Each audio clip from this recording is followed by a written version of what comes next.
रात का सन्नाटा चारों ओर फैला हुआ था। ठंडी ठंडी हवाएं चल रही थी। आसमान में काले बादल छाए हुए थे। बिजली बुरी तरह से कौंध रही थी। शिमला रेलवे स्टेशन के अंदर इस समय यात्री ना के बराबर थे। कुछ देर बाद शिमला रेलवे स्टेशन के प्लेटफॉर्म पर ट्रेन आकर रुक गई। उस ट्रेन में से एक यात्री बाहर निकल कर आ गया। कुछ ही मिनट ट्रेन रुककर वहां से चली गई। उस यात्री ने 2 बड़े बड़े बैग पकड़ रखे थे। उसकी नजरें किसी को तलाश रही थी। तभी उस यात्री के कानों में पीछे से किसी पुरुष का भारी स्वर टकराया। ऐसे आंखें फाड़ फाड़ कर किसे देख रहे हो साहब? यात्री ने जब पीछे की ओर पलट कर देखा तो उसने देखा कि सामने एक बूढ़ा दुबला पतला व्यक्ति खड़ा हुआ था। शक्ल से तो तुम कूली मालूम पड़ते हो। साहब, मालूम पड़ता नहीं बल्कि कूली ही हूँ। मैं इतनी देर से कूली को ही देख रहा था। वो क्या है ना कि रात का समय है और मुझे भारी वजन उठाने की आदत नहीं है। साहब, अपने दोनों बैग मुझे दे दीजिए। अगर आप जैसे बड़े लोगों को वजन उठाने की आदत पड़ जाएगी तो फिर हम जैसे कूलियों का क्या होगा? क्या इस स्टेशन पर हमेशा से ही रात के समय इतना ही सन्नाटा हो जाता है? वो क्या है ना साहब, ये एक पहाड़ी इलाका है। यहाँ तो वैसे ही ठंड पड़ती है और इस समय तो बाहर थोड़ी थोड़ी बर्फ भी गिर रही है। तो तुम इतनी रात में यहाँ क्या कर रहे हो? पापी पेट का सवाल है साहब। ये पेट की भूख इंसान से सब कुछ करवा लेती है। बातचीत करने के दौरान यात्री की नजर अचानक उस कूली के पैरों पर पड़ी। यात्री के चेहरे पर डर और दहशत के साए लहराने लगे। उसे अपना हलक सूखता हुआ महसूस होने लगा। क्या हुआ साहब? कौन हो तुम? तुम्हारे पैर तो उल्टे हैं। तुम्हें क्या जरूरत थी मेरे पैर देखने की, मूर्ख इंसान? भूत प्रेत पिशाच के पैर कभी भी सीधे नहीं होते, उल्टे ही होते हैं। तभी अचानक उस यात्री के कानों में ट्रेन की सीटी की आवाज टकराई। अगले ही पल उसने अपने आप को रेलवे लाइन की पटरियों के बीच खड़ा पाया। एक ट्रेन तेज गति से आई और उस यात्री को कुचलकर चली गई। इस घटना के 6 महीने बाद दोपहर के 2 बजे का समय था। इंस्पेक्टर करण अपने घर के ड्राइंग रूम में अपने दोस्तों के साथ बैठा हुआ था। उसके दोनों दोस्त राहुल और नताशा काफी देर से इंस्पेक्टर करण से किसी केस के सिलसिले में बातचीत कर रहे थे। मेरा दिल अभी भी मानने को तैयार नहीं है राहुल कि मेरे बड़े भाई ने आत्महत्या की है। तुम्हारे मानने ना मानने से क्या होता है करण? उनकी लाश रेलवे स्टेशन से बरामद हुई थी। राहुल सही कह रहा है करण। आखिर कब तक तुम अपने बड़े भाई के शोक में डूबे रहोगे? जहाँ तक मैं जानता हूँ तो बड़े भाई का ना तो कभी मेरे साथ झगड़ा हुआ और ना ही बाहर किसी के साथ। उन्होंने तो मेरी खातिर विवाह तक नहीं किया। भला वो आत्महत्या क्यों करेंगे? आखिर तुम कहना क्या चाहते हो? मैं इस केस की छानबीन करूंगा। मैं कल मनाली जा रहा हूँ और वहां जाकर मैं इस मामले की जड़ तक पहुंचूंगा। तुम पागल हो गए हो क्या? तुम्हारे भाई की मौत को पूरे 6 महीने हो चुके हैं। मुझे लगता है करण सही कह रहा है, क्योंकि कुछ सालों पहले करण की पोस्टिंग मनाली में थी। हो सकता है कि करण से कोई दुश्मनी रखता हो और उसने बड़ी चालाकी से करण के बड़े भाई की हत्या करके आत्महत्या दिखा दी हो। नताशा की बात सुनकर राहुल गहरी सोच में पड़ गया। ठीक है, अगर ऐसी बात है तो फिर मैं और नताशा भी तुम्हारे साथ चलेंगे। राहुल की बात सुनकर करण ने हामी भर दी। नताशा और राहुल दोनों पति पत्नी थे। वो दोनों करण के बहुत अच्छे दोस्त थे। अगली सुबह करण अपने दोस्तों के साथ कार में बैठकर सीधे मनाली चला गया। वो तीनों दोस्त मनाली स्टेशन पर लोगों से 6 महीने पुराने हुए एक्सीडेंट के बारे में पूछताछ करने लगे। पूछताछ करते करते शाम हो चुकी थी। एक बूढ़ा व्यक्ति काफी देर से उन तीनों को पूछताछ करते हुए देख रहा था। वो धीरे धीरे कदमों से करण के पास आकर बोला, तुम तीनों कौन हो और इस स्टेशन पर किस व्यक्ति के बारे में पूछताछ कर रहे हो? मैं काफी देर से तुम सबको परेशान होता हुआ देख रहा हूँ। मेरा नाम इंस्पेक्टर करण है। कुछ सालों पहले मेरी मनाली में ही पोस्टिंग थी।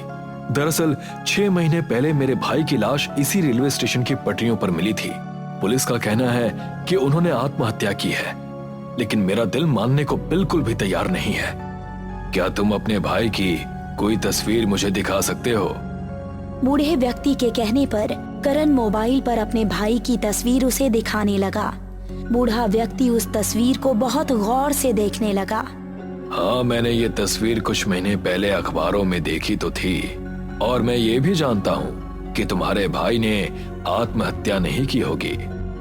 उस बूढ़े व्यक्ति की बात सुनकर करण के चेहरे पर सफलता की चमक आ गई। मैंने तुम दोनों से कहा था ना कि भैया कभी आत्महत्या नहीं कर सकते। इतना बोलकर करण उस बूढ़े व्यक्ति की ओर देखकर बोला, बोलो, तुम मेरे भाई के बारे में क्या जानते हो? देखो, मैं सिर्फ इतना जानता हूँ कि इस रेलवे स्टेशन पर सिर्फ तुम्हारा भाई ही नहीं, बल्कि इन 6 महीनों में ना जाने कितने लोगों की लाशें इस पटरी पर मिली है, और पुलिस कुछ भी पता लगाने में नाकामयाब हो रही है। मगर मैं जानता हूँ कि उनकी हत्या कौन कर रहा है। तो फिर मुझे जल्दी से बताओ, ताकि मैं उसे अरेस्ट करके जेल की सलाखों के पीछे पहुंचा सकूं। भूतों को कैद नहीं किया जा सकता साहब। ये हत्याएं कोई और नहीं, बल्कि एक भूतिया कुली कर रहा है। एक बार मैंने स्वयं अपनी आंखों से उसे देखा था, और मैं डर की वजह से छुप गया था। मेरी बात का विश्वास करो। उस बूढ़े व्यक्ति की बात सुनकर करण का दिमाग खराब हो गया। तुम्हारा दिमाग तो ठीक है। चल यार यहाँ से, वैसे भी मुझे ये पागल ही लग रहा है। करण अपने दोस्तों के साथ वहाँ से निराश होकर चल दिया। बूढ़ा व्यक्ति चीखते हुए बोला, अगर अपनी जान की सलामती चाहते हो सब, तो अपने घर वापस लौट जाओ। कहीं ऐसा ना हो कि किसी दिन कि तुम तीनों की लाशें भी इन्हीं पटरियों पर मिले। करण कुछ दिनों तक अपने भाई की आत्महत्या के बारे में मनाली में हर किसी व्यक्ति से पूछताछ करता रहा, मगर जब भी वो किसी व्यक्ति से इस बारे में चर्चा करता, उस व्यक्ति की आंखों में डर और खौफ दिखाई देने लगता। करण अंदर से हार मान चुका था। वो होटल में मुंह लटकाए हुए गहरी सोच में बैठा हुआ था। मुझे लगता है कि अब हम सबको वापस चलना चाहिए। तुम दोनों ये क्या बकवास कर रहे हो? क्या तुम भी इस बात पर विश्वास करने लगे हो? यहाँ पर जो हत्याएं हो रही हैं, वो कोई एक कुली कर रहा है। मुझे ये कहने में बिल्कुल भी शर्म महसूस नहीं हो रही कि हाँ, मैं इस बात पर विश्वास करने लगी हूँ, क्योंकि एक व्यक्ति झूठ बोल सकता है, 2 व्यक्ति झूठ बोल सकता है, मगर सारा का सारा मनाली शहर झूठ नहीं बोल सकता। शायद वो स्टेशन का भिखारी सही बोल रहा था यार, हमें यहाँ से चलना चाहिए। ठीक है, अगर तुम दोनों की यही मर्जी है तो मैं चलने के लिए तैयार हूँ, लेकिन मैं हार नहीं मानूंगा। मैं यहाँ दोबारा आकर इस केस की छानबीन करूंगा। करण और उसके दोनों दोस्त अपने बैग्स लेकर अपनी कार के अंदर बैठ गए। शाम के 7 बज चुके थे, मगर अचानक कार एक जंगल में खराब हो गई, और इत्तेफाक से उस वक्त तीनों के मोबाइल में नेटवर्क भी नहीं आ रहे थे। कार को ठीक करते करते रात के 12 बज चुके थे। तभी उन तीनों के कानों में ट्रेन की सीटी की आवाज टकराई।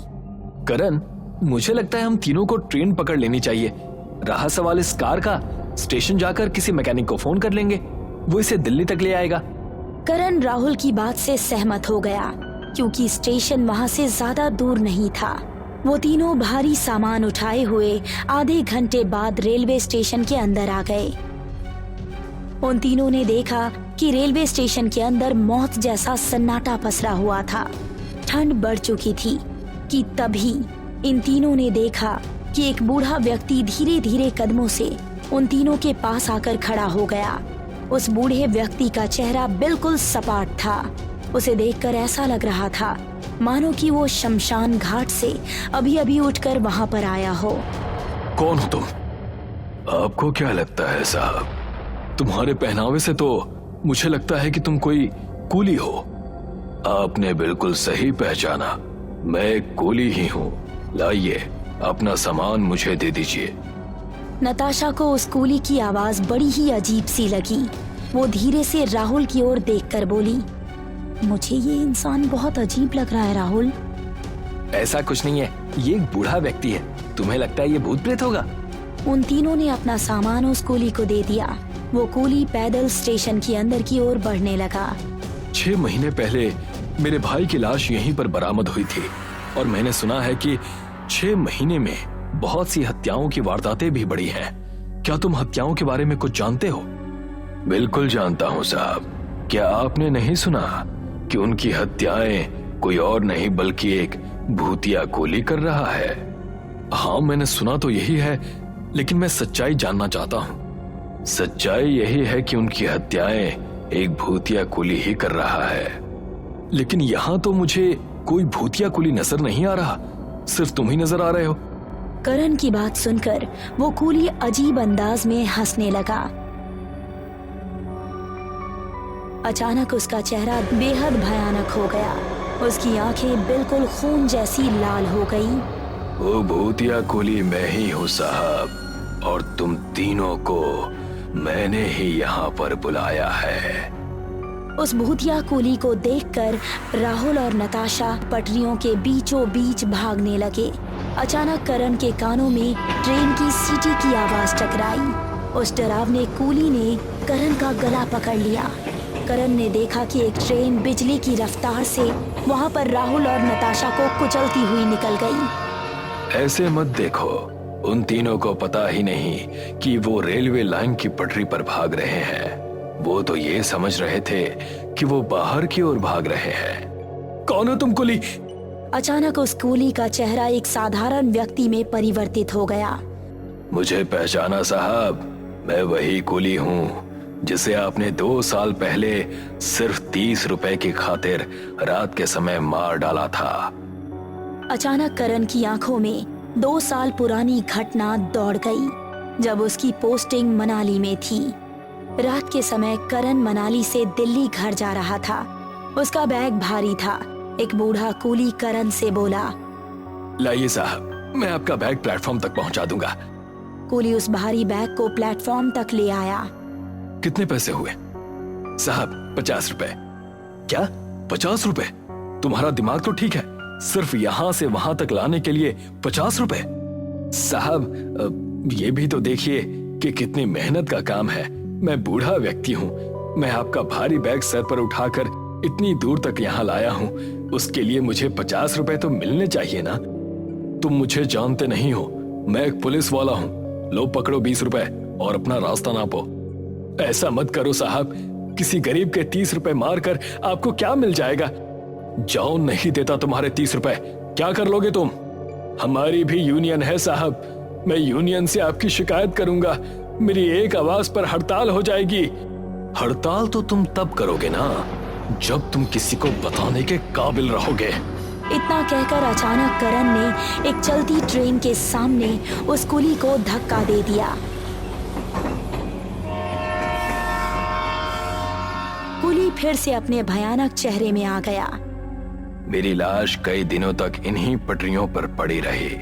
मैं एक गरीब कूली था ना, इसीलिए मेरी खबर लेने वाला कोई नहीं था। मुझे पता था कि तुम एक दिन जरूर आओगे। अचानक करण ने स्वयं को रेलवे की पटरियों के बीच में पाया। अचानक एक तेजी से आती हुई ट्रेन करण को कुचलकर चली गई। अगली सुबह करण और उसके दोस्तों की लाशें पटरियों पर मिली और मनाली में यही चर्चा थी कि आखिर इन रहस्यमयी हत्याओं का सिलसिला कब समाप्त होगा। लेकिन उस दिन के बाद से हत्याएं होनी बंद हो गईं। उस कूली ने अपना बदला ले लिया था।